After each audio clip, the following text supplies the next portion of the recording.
May 20 seconds on the clock. Asawa ng asawa ko, let's go! Good luck. Masasabi mong matatag ang relasyon ng mag-boyfriend or girlfriend kung umabot na ito ng ilang years. Go. 3 years. Name something na malangis. Isda. I don't even know what that is. Ano kaya ang napapanaginipan ng mga daga? Cheese. Keso. Ayaw mong mahulog ang cellphone mo sa blank. Dagat. Sa tubig. Kung sa bahay ang inuman, anong oras ito natatapos? 12 midnight. What? Let's go, Jasmine. Let's go. Tingnan natin kung ilang puntos na nakuha mo. Matatag ang relasyon daw pag umabot ng 7 years, sabi mo. Survey says, meron. Okay. Something na malangis, sabi mo, isda. Survey says, wala. Nope. Anyway, ano kaya napapanaginipan ng daga? Ang sabi mo ay keso. Top answer! Ayan, Told ya. ayan. Ayaw mo mahulog ang cellphone mo sa tubig. Survey says, yun!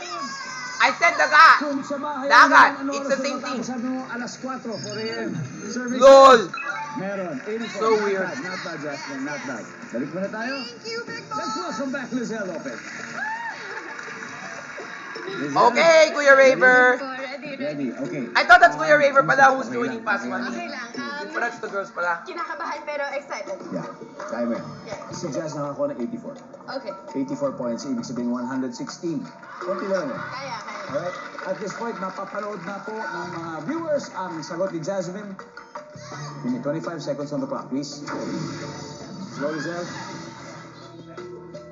Masasabi mo matatag ang relasyon ng mag-boyfriend-girlfriend kung umabot na ito ng ilang years. Go. 10. Name something na malangis. Mantika. Ano ang napapanaginipan ng mga daga? Cheese. Nope. Pusa. Ayaw mong mahulog ang cellphone mo sa blank. Tubig. Manhole. Sahig. Kung sa bahay ang inuman, anong oras matatapos ito? 1 a.m. Okay. Let's go, Which is Lizelle. almost at 12 midnight. 116 points. Masasabi mo matatag ang relasyon kung umabot daw ito ng ilang taon. Sabi 10. Survey says, 10 years. top answer.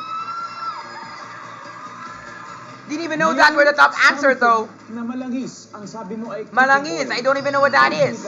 Ang sabi ng survey But I think ay it could be greasy. top answer. Wow! Ano kaya ang napapanaginipan ng daga? Sabi mo pusa. Weird. Okay, Lizelle, ang top answer dito ay cheese. Told ya. Jasmine. That's what I Pero said. sabi mo pusa. Ano kaya ang sabi ng survey sa pusa? Wow! 31! Ilang puntos na lang? Ayaw mong mahulog ang cellphone mo sa blank. Sabi mo, sahig. Ang sabi Sahig. ng survey ay... Okay. Oh, so close.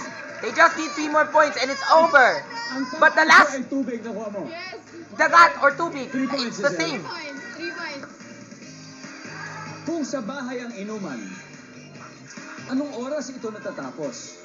Ang sabi mo, 1 a.m. They still have a chance.